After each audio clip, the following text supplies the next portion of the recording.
Hi, I'm Taylor Owen. This is GZERO AI. So 2024 might just end up being the year of the deepfake.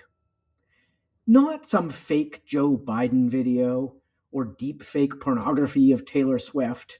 Definitely problems, definitely going to be a big thing this year. But what I would say is a bigger problem is what might we call the deepfakification of the entire internet and definitely of our social feeds. Cory Doctorow has called this more broadly the enshittification of the internet. And I think the way AI is playing out in our social media is a very good example of this. So, what we saw in our social media feeds has been an evolution. It began with information from our friends that they shared. It then merged to content that an algorithm thought we might want to see. It then became clickbait and content designed to target our emotions via these same algorithmic systems. But now, when many people open their Facebook or their Instagram or their TikTok feeds, what they're seeing is content that's been created by AI. AI content is flooding Facebook and Instagram. So, what's going on here? Well, in part, these companies are doing what they've always been designed to do, to give us content optimized to keep our attention.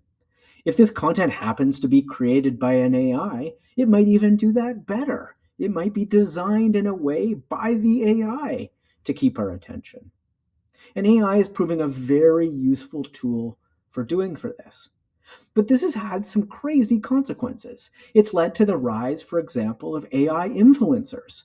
Rather than real people selling us ideas or products, these are AIs. Companies like Prada and Calvin Klein have hired an AI influencer named Lil Miquela, who has over 2.5 million followers on TikTok.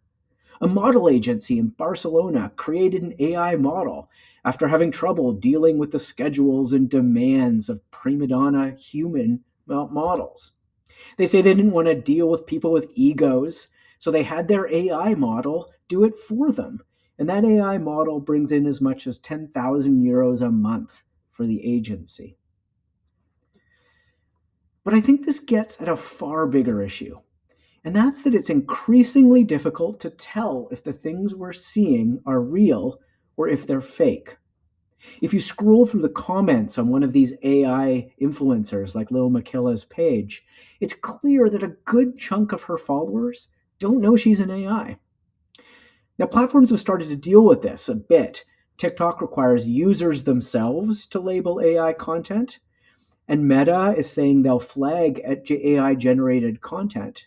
But for this to work, they need a way of signaling this effectively and reliably to us and users, and they just haven't done this. But here's the thing, we can make them do it.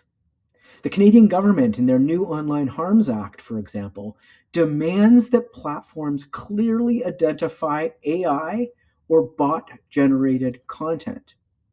We can do this, but we have to make the platforms do it.